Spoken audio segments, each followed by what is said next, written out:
Hello, welcome back to Uncle Matt's Cookery Lessons. I'm going to make cauliflower cheese and it's going to be scrumptious. I'll run you through the ingredients now.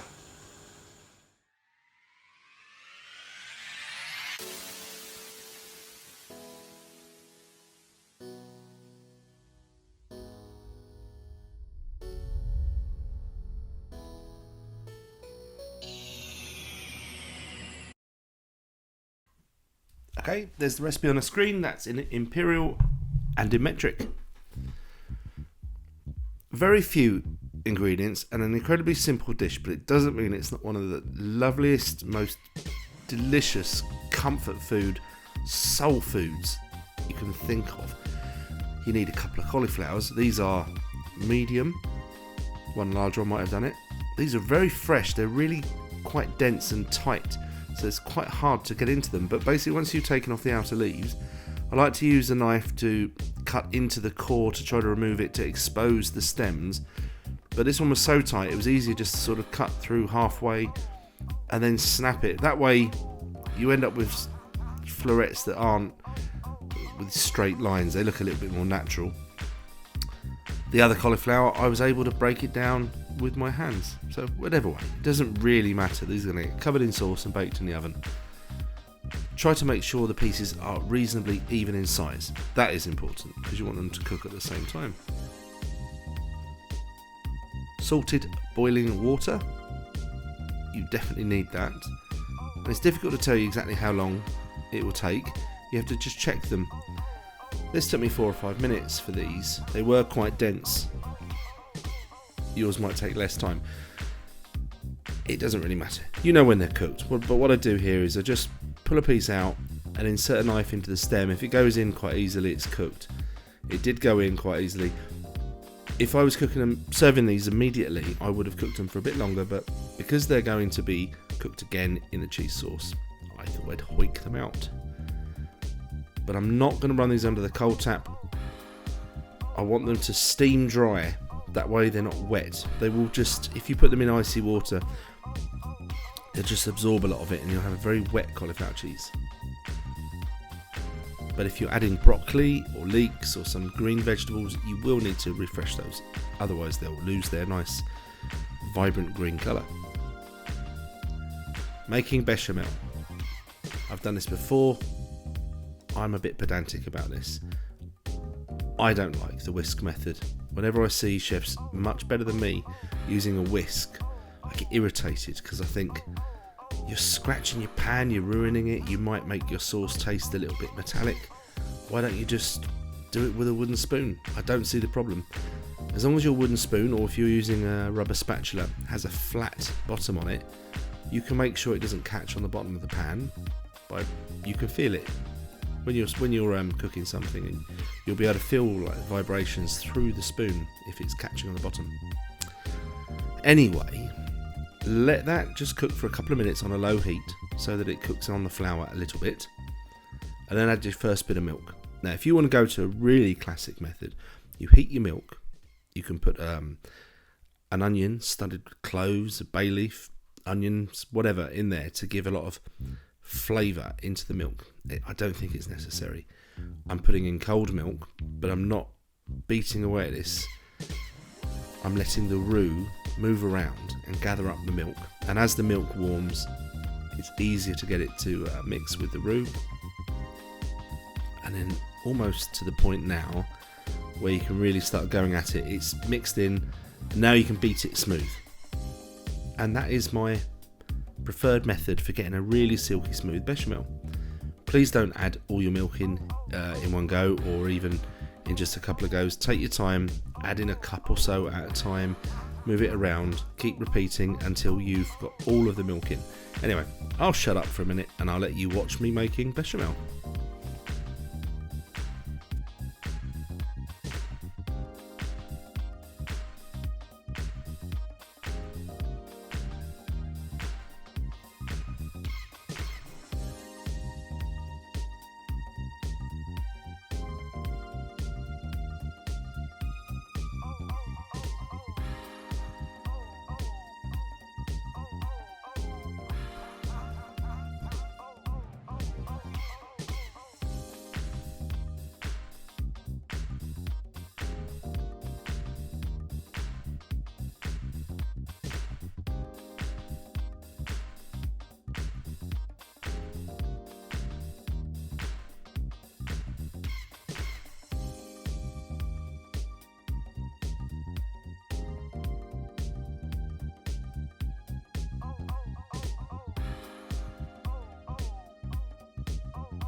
So that took me probably about 10 minutes to get to this stage where all of the milk is incorporated, the bechamel is smooth. When you see it bubbling like that, it's not going to thicken much more. So now you just basically want to make sure that the flour is cooked out. So that's what I was doing there. I was testing to see whether the bechamel tasted slightly floury. If it does, just keep it on a low heat and keep cooking it until it doesn't taste floury. If it tastes nice, it's done. Time to get some other flavours in there. I tend to always put a dollop of, in this case, Dijon mustard. English mustard would be nice. I think it adds a certain warmth to the sauce, but without overpowering it. So go easy. A large teaspoon is more than enough.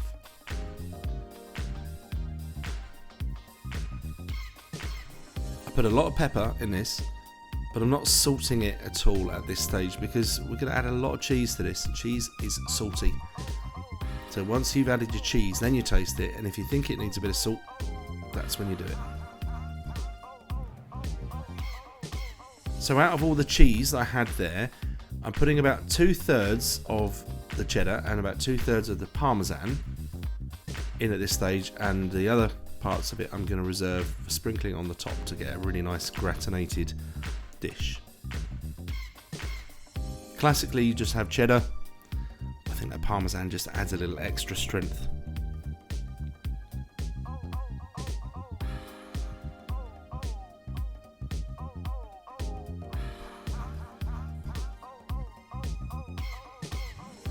If when you're doing this you've got too much sauce left over, just save it.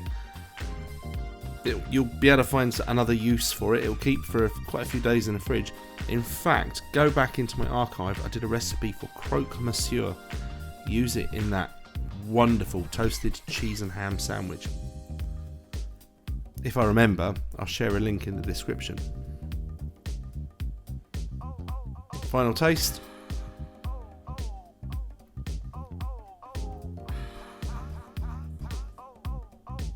Okay, so then adjust the seasoning to your palate.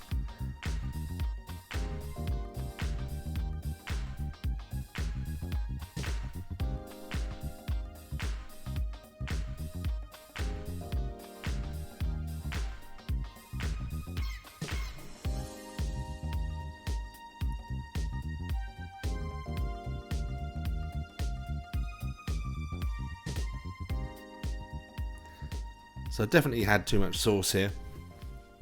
So I was able to be very generous.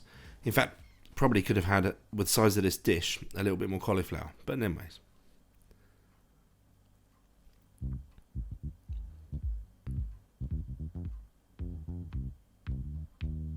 And there's no right or wrong way.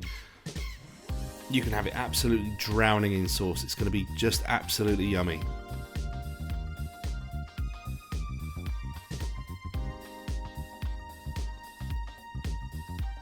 I've got a nice preheated oven. I've got over 200 degrees.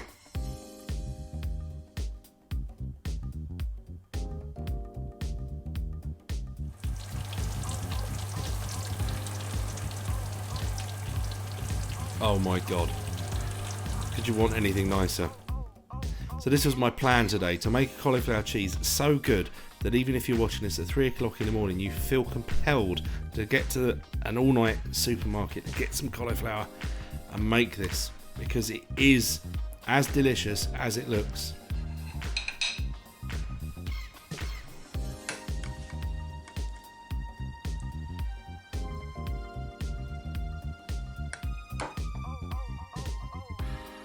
Eat it by itself as an accompaniment to a roast dinner. I actually quite like it with a roast dinner. I like the way the gravy and the cauliflower and the cheese sauce mixes together. But I've opted for some bacon. I think it's just perfect. Anyway, thank you very much for watching this episode of Uncle Matt's Cookery Lessons. I hope you like this one. Hope you give it a go. I'm sure you've made it before, but give this method a try. Let me know how you get on in the comments. And please come back and check in the next video, which will be coming very, very soon. And I'm just going to give you that. Oh my goodness. Oh, you want that, surely. Anyway, this was over for now. Bye.